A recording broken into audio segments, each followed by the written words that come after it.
සම්මා සම්බුදු පදවිය ඔබටයි හිමි වූයේ සිද්ධාර්ථ ගෞතම භව දුක්ඛ ශුන්‍යම්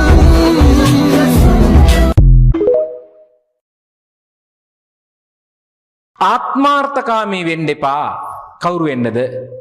පරාර්ථකාමී වෙන්න. මිනිහෙකුගේ ජීවිතේ මැරෙන තැනටපත් කරන්න එපා.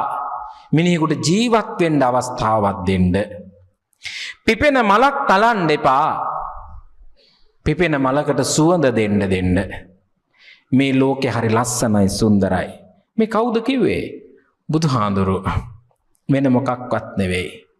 මේ මං කියන්නේ ගැඹුරට යන්න කමන්නේ. මෙත්තාය භික්ඛවේ චේතෝ විමුක්තිය ආසේවිතාය භාවිතාය බෞලීකතාය යානිකතාය වත්තුකතාය අනුට්ඨිතාය සුසමාරද්ධාය. මේක පුළුවන් ඔබට ගෙදරින් පටන් ගන්න. උදේ මැදෙන් නැගිටිනකොට අම්මට තාත්තට මෙත් වඩන්න. එතනින් මං කියනවට පටන් ගන්න.